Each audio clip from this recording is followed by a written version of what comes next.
کہ جس نے بھی ہمارے پاس پڑھا ہے اس نے ہم پر احسان کیا ہے۔ ابھی یہ کچھ حضرات کارگزاریاں سنا رہے تھے اور ابھی بہت سارے حضرات بیٹھے ہیں جس کے ہر ایک کے پاس ایک سے ایک بڑھ کر کارگزاری ہے۔ ماشاءاللہ دین کا کام کر رہے ہیں، دل خوش ہوتا ہے۔ یہ کارگزاریاں سن کر میں بھی اپنے دل میں اپنے تئیں شرمندہ ہو رہا تھا اور حضرات کی باتوں پر خوش بھی ہو رہا تھا۔ ایک مثال مجھے یاد آئی کہ ایک مرغی تھی، اس نے انڈے پر بیٹھی، پہلے سسٹم تھا انڈوں پہ مرغیاں بیٹھ کے بچے نکالے جاتے تھے، اب تو مشینی دور آ گیا، اب تو لگتا ہے کہ انسانوں میں بھی کوئی یہ سسٹم چلنے والا ہے کہ مشین میں انسان نکل آئے، تو نہ ماں کی ضرورت نہ باپ کی ضرورت، اب تو مرغی میں یہ سسٹم آ گیا۔ تو وہ جو مالک تھا نا، اس نے ایک انڈا بطخ کا بھی نیچے رکھ دیا۔ کچھ دنوں بعد بچے نکل آئے، تو مرغی کے بچے ہیں، وہ بطخ کے بچہ بھی ہے، تو وہ ان کو دانہ چگاتی چگاتی دریا کے کنارے پہ لے گئی۔ جب پانی سامنے آیا تو بطخ کا بچہ اس نے پانی میں چھلانے لگائی اور تیرتا جا رہا ہے، مرغی پیچھے بیچاری کھڑی دیکھ رہی ہے۔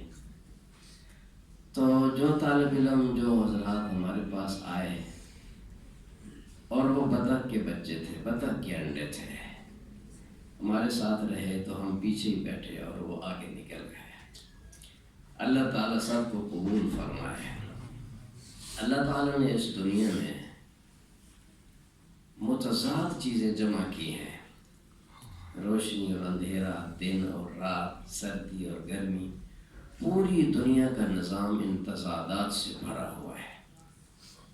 جنت میں کوئی تضاد نہیں ہے، جہنم میں کوئی تضاد نہیں ہے، دنیا کا سارا نظام تضاد سے بھرا ہوا ہے۔ ان متضاد چیزوں میں موت اور حیات بھی ہے، یہ دونوں جمع ایک وقت میں نہیں ہو سکتی۔ اسی طرح ان متضاد چیزوں میں مادہ اور روح بھی ہے، مادیت اور روحانیت۔ مادیت کیا ہے، روحانیت کیا ہے؟ یہ دریا کے دو کنارے ہیں جو کبھی جمع نہیں ہو سکتے۔ یہ سڑک اس طرف میاں والی کو جا رہی ہے اور اس طرف لاہور کو جا رہی ہے، تو یہ جتنا اس پر دوڑتے چلے جائیں گے، ادھر جو دوڑنے والا میاں والی سے دور ہو رہا ہے اور ادھر دوڑنے والا لاہور سے دور ہو رہا ہے۔ اس طرح بھی مادیت اور روحانیت یہ دو کنارے ہیں۔ روحانیت پر جو چلتا ہے وہ اللہ کی طرف جا رہا ہے، دن بدن قریب ہو رہا ہے، قریب ہو رہا ہے۔ جو مادیت پہ چلتا ہے وہ اللہ سے دور ہو رہا ہے، شیطان کے قریب ہو رہا ہے، جتنا دوڑتا چلا جائے۔ یہ تو جمع نہیں ہو سکتے، اور دنیا میں یہ کشمکش لگی ہوئی ہے، ہر بندہ اس کشمکش میں مبتلا ہے۔ تو جب رسہ ہونا ایک ادھر سے کھینچے ایک ادھر سے کھینچے، رسے کو کھینچ رہے ہیں، کبھی رسہ کھینچنے والا کام کیا؟ کبھی نہیں کیا نا؟ یہ بھی ایک گیم ہوتی ہے، تو جو طاقتور چیز ہوتی ہے نا وہ دوسرے کو کھینچ لیتی ہے۔ تو روحانیت اور مادے کی یہ کشمکش رہے گی۔ ضابطہ یہ ہے کہ نتیجہ اخص ارذل کے تابع ہوتا ہے۔ دین اور دنیا جب ملتے ہیں نا بھائی، دنیا غالب آتی ہے۔ اخص ارذل سارے بچے نہیں سمجھتے، جو علماء ہیں وہ سمجھیں گے، بہت سارا سمجھ میں بھی آیا ہوا ہے جو اس سسٹم میں نہیں جڑے ہوئے۔ تو اخص ارذل کا مطلب یہ ہے کہ جو گھٹیا چیز ہوتی ہے نا وہ غالب آتی ہے۔ دودھ کی بالٹی ہے، اس میں 5 کلو دودھ ہے اور پیشاب کا صرف 1 قطرہ ہے، تو پیشاب کا قطرہ غالب آئے گا یا دودھ غالب آئے گا؟ اس سارے پہ حکم نجاست کا لگے گا کہ نہیں؟ 1 قطرہ 5 کلو پہ غالب آ گیا کہ وہ گھٹیا چیز تھی، ایک بڑھیا ہے۔ گھٹیا اور بڑھیا جب ملیں گے تو غالب کون آئے گا؟ گھٹیا۔ اس کو علماء کے اصطلاح میں فرماتے ہیں اخص ارذل، جو گھٹیا چیز ہوتی ہے وہ غالب آتی ہے۔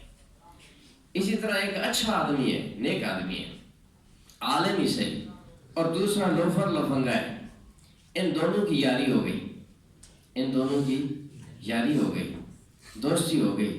یہ بھی ممکن ہے کہ اس اچھے آدمی کی وجہ سے برا اچھا بن جائے، یہ بھی ممکن ہے، اور یہ بھی ممکن ہے کہ اس برے کی وجہ سے یہ اچھا بھی برا بن جائے۔ لیکن لوگ جو تبصرہ کریں گے نا وہ کہتے ہیں یار یہ تو فلانے کے پاس بیٹھتا ہے، یہ کیسے اس کو ہم اس کے پیچھے ہم نماز نہیں پڑھتے. سنیں یہ باتیں، یہ فلانے کے پاس اس ساتھ اس کی یاری ہے، ہم اس کے پیچھے نماز نہیں پڑھتے. اگرچہ یہ اس کو دعوت کے لیے گیا ہے اس کو لانے کے لیے، مگر بدنام یہ ہو جائے گا کیونکہ نتیجہ گھٹیا کے تابع ہوتا ہے. جب مادہ اور روحانیت کا بندہ دونوں کو لینے کی کوشش کرے گا نا بھائی مادہ غالب آئے گا کہ یہ گھٹیا ہے. اللہ اکبر کبیرہ. یہاں سے ہم باہر نکلے نا سب مادے کی نقشے ہیں. سب یہ جو آپ کارگزاریاں سن رہے تھے نا یہ روحانیت کی کارگزاریاں تھیں، جہاں پیسے دنیا اور ہوس اور پلازے اور پلاٹوں اور بینک بیلنس نام کی کوئی چیز نہیں ہے. بلکہ مولوی صاحب کہہ رہے ہیں کہ میں نے کہا پیسے لینے ہی نہیں ہیں. اب یہ بات ہر بندے کو سمجھ نہیں آتی. جو بیچارہ مادے کے ماحول میں رہتا ہے نا وہ یہ سمجھ نہیں سکتا کہ یہ کارگزاریاں سنا رہے ہیں، ہم اتنے بچے پڑھا رہے ہیں، یہ کر رہے ہیں، وہ بھی کھاتے کہاں سے ہو، اس کا تذکرہ ہی کون ہے. لیکن ان میں کوئی بھی بھوکا نہیں ہے، کوئی بھی گھٹیا کپڑے والا نہیں ہے، کوئی بھی ننگے پاؤں نہیں ہے، کسی کے بچے بھی بھوکے نہیں ہیں، کھا بھی رہے ہیں، وہ دنیا میں رہنا ہے، کھانا ہے. پر یہ باتیں ہمیں سمجھ نہیں آ رہی. بلکہ کچھ دوست ایسے بھی بیٹھے ہیں جو ان باتوں سے بور ہو رہے تھے، تھوڑے سے بور ہو رہے تھے یار ہمیں کس لیے بلائے یہی باتیں سننے کے لیے. کیونکہ وہ مادے کے ماحول میں رہتے ہیں، انہیں پتہ ہی نہیں ہے کہ اس کا کیا مزہ ہے. یہ عجب ہے لذت آشنائی، اس میں تو جان کٹوانے کو بھی دل چاہتا ہے، جسم کے ٹکڑے ٹکڑے کرانے کو دل چاہتا ہے کہ میں بس کٹ جاؤں، پس جاؤں، میرا سب کچھ لگ جائے. یہ لذت آشنائی ہے. دیکھو کسی کو گندی محبتیں لگ جاتی ہیں دنیا کی، تو ان محبتوں میں نوجوان کسی کو کسی لڑکی کی کسی گندی جگہ کی محبت لگ جاتی ہے. ایسے واقعات انگلی کا خون نکال کے اس سے خط لکھتے ہیں، محبوبہ کو معشوقہ کو خط لکھتے ہیں، جی ہم نے آپ کے لیے خون نکالا ہے. کہ گندی محبت اندر سارا پخانہ پیشاب بھرا ہوا ہے، سارا پخانے کا نشہ. یہ عشق مجازی جس کو کہتے ہیں یہ سارا پخانے کا نشہ ہے بھائی، پخانا. اس کو 2 دن اگر موشن لگ جائے نا تو وہ دیکھنے کے قابل بھی نہیں رہے گی، اس کی طرف ذرا بھی التفات نہیں ہوگی. وہ موشن، وہ ایک بزرگ نے ایک کا علاج کیا نا اسی طرح، مرید آیا تو وہ اس طرح مریض تھا، پیر صاحب کی نوکرانی تھی، وہ اس کو ایسے دیکھتا تھا. نوکرانی بھی تو وہ خادمہ تھی، وہ بھی اللہ والی تھی. اس نے بتایا فلاں آپ کا مرید نیا نیا آیا ہے اور میری طرف دیکھتا ہے. حضرت فرمایا ٹھیک ہے. انہوں نے دوائی دی، یہ کھا لو، آپ کو موشن آئیں گے اور وہ سارا گھڑے میں ڈالتے رہنا، جمع کرنا ہے. تو وہ 2 دن سخت موشن ہے، وہ بیچاری مریل ہوگی، رنگ پیلا زرد ہو گیا، ہڈیوں کا ڈھانچہ بن گیا. 2 دن بڑا سخت موشن تھا. پھر انہوں نے علاج کیا، موشن تو رک گیا. تو فرمایا اب اس کے سامنے جانا. جب وہ گئی تو مریل ایسے لڑکھڑاتی، اس نے ایسے دیکھتے ہی منہ پھیر لیا. خادمہ نے آ کے بتایا حضرت اب تو اس نے منہ پھیر لیا. فرمایا بات ٹھیک ہے، کام ہو گیا. اس کو بلایا، مرید کو بلایا تو کھڑے بولو اس ڈھکن اٹھاؤ. ڈھکن اٹھایا تو بدبو ہی بدبو. فرمایا تم اس پہ عاشق تھے جس کو تم اب دیکھنا بھی نہیں چاہتے، کہ یہی غلاظت اس کے جسم کے اندر تھی تو تم اس کو گھور گھور کے دیکھتے تھے، وہی غلاظت ہی نکلی اس میں سے، اور تو کچھ بھی نہیں ہے. اب تم دیکھنا بھی نہیں چاہتے. پیارو عزیزو، مادہ یہی کچھ ہے، مادے کا نرا یہی دھوکہ ہے. تو باہر کا جو ماحول ہے نا بھائی نرا مادے کا نقشہ ہے. جیسے باہر آدمی جاتا ہے نا، کیچڑ ہوتا ہے بارش کا تو آدمی بچا کے گزرتا ہے، کپڑے بچاتا ہے، پھسل نہ جائے، کپڑے نہ گندے ہو جائیں، موٹر سائیکل نہ پھسل جائے. ایسے کرتے ہو کہ نہیں؟ یہاں سے جب بندہ باہر نکلتا ہے روحانیت کے ماحول سے، اگر اس نے اپنا ایمان بچانا ہے، آخرت بچانی ہے، اپنے اخلاق بچانے ہیں، اپنا کردار بچانا ہے، تو اس کو اس طرح گزرنا ہوگا.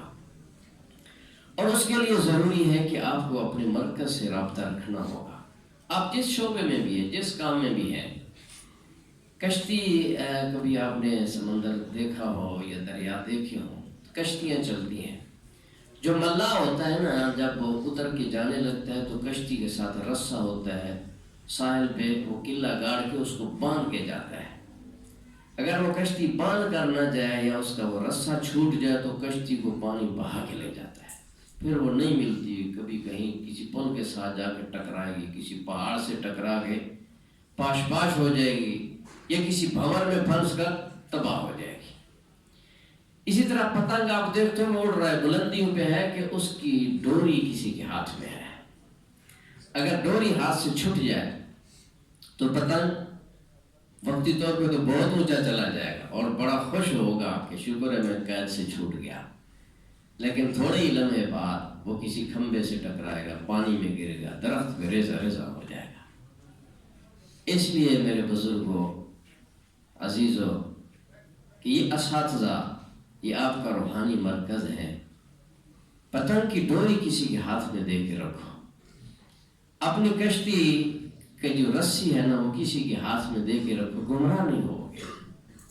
پھر آپ کاروبار کریں، دنیا کے کام کریں، دین کے کام کریں۔ دین کے کام کرنے والا بھی خطرے میں ہے، عالم دین بھی خطرے میں ہے، مفتی اور استاد الحدیث اور شیخ الحدیث بھی خطرے میں ہے، جب تک وہ اپنی ڈوری کسی کو دے کر نہیں رکھتا۔ میرے ساتھ پڑھنے والا ایک صاحب بہت ذہین، جلالین ہم نے اکٹھے پڑھی اور میرا بڑا گہرا دوست تھا، عالم دین بنا، وفاق المدارس میں اچھے نمبروں میں پاس ہوئے، پھر وہ مدرس بنا، کئی سال تدریس کرتا رہا، لیکن مادے نے اس کو کھینچا۔ اس نے کمپیوٹر کی دکان کھولی، وہاں کے ماحول نے اس کو ایسا کھینچا، مادہ غالب آ گیا، روحانیت برباد ہو گئی، اس نے اللہ کے وجود کا انکار کر دیا۔ اس ظالم نے قرآن کا انکار کر دیا، قرآن کے مقابلے میں اس نے اپنا کلام بنا کے اس کو قرآن قرار دیا، اور اس ٹائم وہ راولپنڈی اڈیالہ جیل میں ہے۔ ایاز، عبد الوحید ایاز اس کا نام تھا، اس ٹائم وہ ایاز نظامی کے نام سے اس کا کیس چل رہا ہے۔ تو ایک دوست مجھے کہنے لگا اپنے سنگی نو دیکھنا نہیں دے، آو جو پیشی آج۔ میں گیا ہوں، پھر اس کو دیکھا ہے، اسی طرح وہ بیچارہ، بس وہ بیچارہ یہ کہ گمراہ ہو گیا۔ اب دیکھو یہ عالم دین مدرس ہو کر مادے نے اس کو برباد کر دیا کہ نہیں، کہ اس نے اپنی رسی کسی کے حوالے نہیں کی۔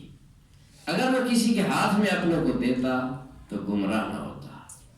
اور میں اپنے بذات خود میں کئی دفعہ تنہائیوں میں سوچتا ہوں کہ اللہ جزائے خیر دے ہمارے پیر و مرشد حضرت ہزاروی دامت برکاتہ کو، ہم نے اپنی رسی ان کو دی ہوئی ہے، اللہ ان کی زندگی میں صحت و عمر میں برکت عطا فرمائے۔ واللہ میں کئی دفعہ تنہائی میں سوچتا ہوں کہ میری بھی رسی کسی کے ہاتھ میں نہ ہوتی تو میں آج جہان ہوتا، میں گمراہ ہو چکا ہوتا، برباد ہو چکا ہوتا۔ اللہ کے لیے پیارو، آپ سال کے بعد آئے ہیں، ہم آپ سے کچھ کہنا بھی چاہتے تھے، آپ کی کچھ سننا بھی چاہتے تھے۔ آپ آئے بھی دیر سے، آدھا گھنٹہ کام ہمارا لیٹ ہو گیا، تو بر وقت آنے کی کوشش کیا کریں تاکہ سال بعد یہ ملاقات ہے تو کھل کر بات ہو سکے۔ کیا خیال ہے؟ آپ کی بھی ہم سن سکیں۔ آج 2-3 کارگزاریاں اور بھی آنی چاہیے تھی تاکہ جو دکاندار ہیں، جو تاجر ہیں، کوئی اور مزدوری کر رہے ہیں آگے پڑھ کے، وہ بھی اپنی کارگزاریاں سناتے ہیں جی میں دکان پر ہوں اور جب صبح میں گھر میں 2 بچوں کو پڑھاتا ہوں، ایسی کارگزاری آنی چاہیے۔ میں مزدوری پہ نکلتا ہوں اور وہاں جو میرے ساتھ لڑکے کام کرتے ہیں، میں 10 منٹ ان کو نماز سکھاتا ہوں۔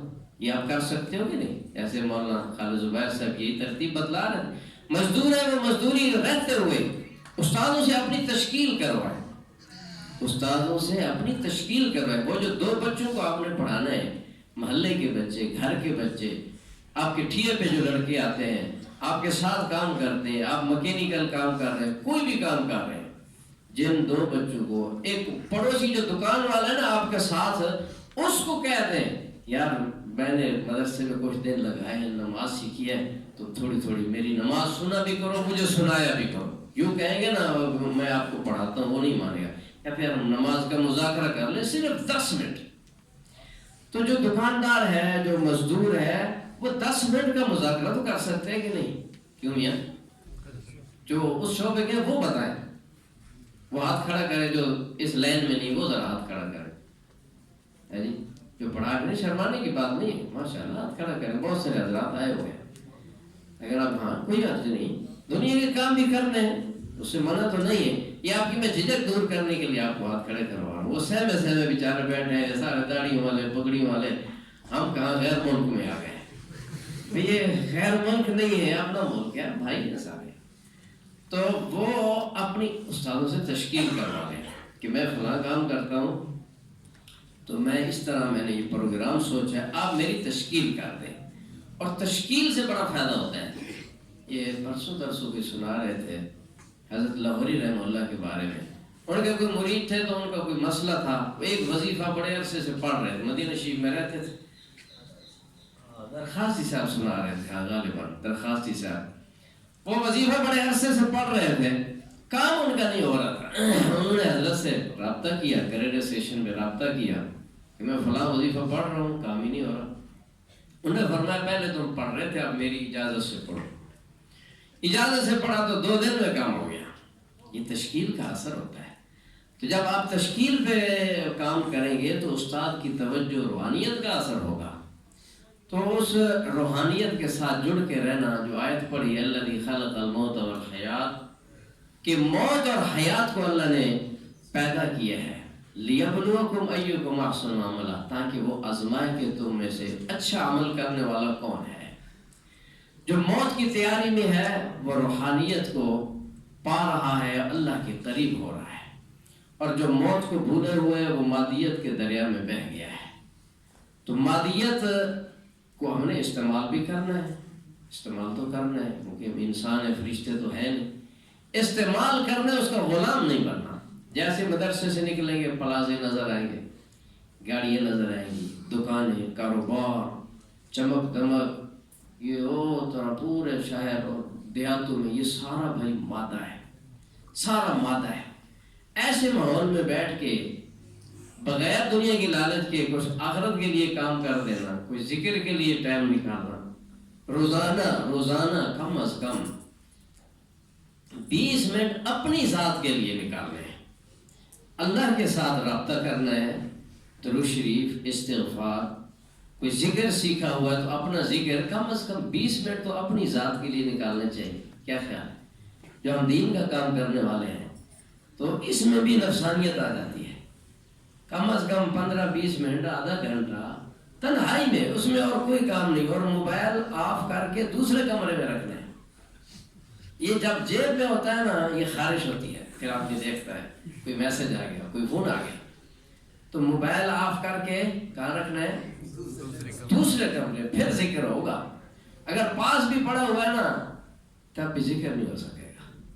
یہ بہت بڑا فتنہ ہے. میں تو یہ کہتا ہوں کہ یہ سوشل میڈیا جب سے کائنات بنی ہے اس وقت سے اب تک جتنے فتنے دنیا میں ہیں اس سے بڑا فتنہ سوشل میڈیا ہے. تو اس کو سے فائدہ اٹھانے کے لیے بھی کوئی تریاق، کوئی منتر سیکھنے پڑتے ہیں. اور اس کا منتر اللہ کا خوف ہے. اللہ کا خوف، وہ پھر اللہ والوں سے ملے گا. تو ماشاءاللہ، تو یہی عرض ہے کہ اللہ کا خوف سیکھنا ہے، اللہ والوں سے تعلق رکھیں. اور آخری بات، ٹائم تقریباً پورا ہو گیا، آخری بات یہ ہے کہ جو بھائی بھی جہاں پر ہے حضور سرور عالم صلی اللہ علیہ وسلم کے صدقے ہی ہمیں سب کچھ ملا ہے اور مل رہا ہے، ہماری عزتیں، ہمارا نظام زندگی. جو بھائی جہاں پر بھی ہے مشن ختم نبوت کے ساتھ جڑ کے رہے، کسی نہ کسی درجے میں اس سسٹم میں جڑے رہے. تھوڑی دیر، 10 منٹ، 20 منٹ، آدھا گھنٹہ روزانہ اس عظیم مقصد کے لیے اپنے کو جوڑیں. سوشل میڈیا پہ کام کریں، رابطہ رکھیں. پروگرام کوئی ہوتا ہے، لٹریچر لے جائیں، یہاں سے آپ کو لٹریچر بھی ملے گا، اس کو پھیلائیں. دکانداروں کو بائیکاٹ پر تیار کریں، قادیانی مصنوعات کے بائیکاٹ کے لیے. اور جو بائیکاٹ نہیں کرتا دکاندار تو لوگوں کو سمجھائے کہ اس سے سودا نہیں لینا، کہ یہ قادیانیوں کا سہولت کار ہے. تو اس کے لیے بھی ہر بھائی بزرگ جڑ کے رہے. جس کو رابطہ رکھنا ہے مجھ سے نمبر لے جائیں.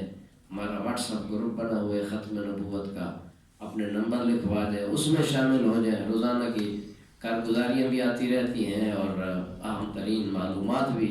آج ہی میں آپ سے آنے سے پہلے ایک سن رہا تھا، ڈیکومنٹری بنائی ہے کچھ لوگوں نے، بڑی دلچسپ ہے، ابھی ایک قسط آ گئی ہے تو وہ بھی سارے سنیں انشاءاللہ، بہت دلچسپ ہے وہ. تو وہ ڈرامائی شکل میں ہے، ڈرامائی، تو اس کو ہر بندہ سن لیتا ہے. تو اپنے نمبر بھی لکھوا دیں تو انشاءاللہ آپ کو گروپ میں بھی شامل کر لیا جائے گا. اس کے لیے ہر بھائی تیار ہو. یہ آگے انشاءاللہ 9 مارچ کو یہاں ختم بخاری شریف ہے، اس کا اعلان مولانا کریں گے. 8 مارچ کو ختم نبوت سالانہ کانفرنس ہو رہی ہے دلمیال کے ساتھ. یہ کٹاس آپ نے سنا ہوگا، یہ سالانہ کانفرنس ہوتی ہے دلمیال میں. مسجد مقبوضہ ہے، قادیانیوں پہ کیس چل رہا ہے. تو اس مسجد میں مسلمانوں کی طاقت کو دکھانے کے لیے، بڑھانے کے لیے ہر سال کانفرنس کرتے ہیں. تو یہ روڈ پر ہے اور گاؤں میں تو اجازت نہیں ہوتی. تو اس کے لیے ہر بھائی داعی بنے گا، صرف خود نہیں آنا، مجمع کو لے کے آنا ہے. 8 مارچ صبح 10 بجے وہاں پہنچنے کی کوشش فرمائے. عصر تک رہے گا. اس میں ایک خاص طور پہ وہ سابق قادیانی ہے عرفان برق صاحب، جب سے وہ مسلمان ہوئے وہ سینکڑوں لوگوں کو مسلمان کر چکے ہیں. پچھلے دنوں میں ان کے سسر وکیل ہے، ان کا میں کلپ سن رہا تھا، بہت بڑا وکیل ہے وہ. تو اس نے خود اعتراف کیا کہ یہ ہمیں بار بار آتے رہے، سمجھاتے رہے، ہمارا سارا گھرانہ مسلمان ہو گیا. اور بھی اس کے اپنا خاندان، مطلب ہزاروں لوگوں کو وہ مسلمان کر چکے ہیں. ان سے بھی ٹائم لے لیا، انشاءاللہ وہ بھی آ رہے ہیں، اور بھی بڑے بڑے حضرات. تو سب کوشش کریں گے انشاءاللہ مجمع کو لے کے آنا ہے. جو علماء ہیں، جو کام کر رہے ہیں، قراء ائمہ کرام ہیں، ان کے پاس تو ماشاءاللہ بہت بڑا سیٹ اپ ہوتا ہے. اپنے مقتدین مریدین سمیت تشریف لائے اور اللہ پاک سب سے راضی ہو. وآخر دعوانا الحمدللہ.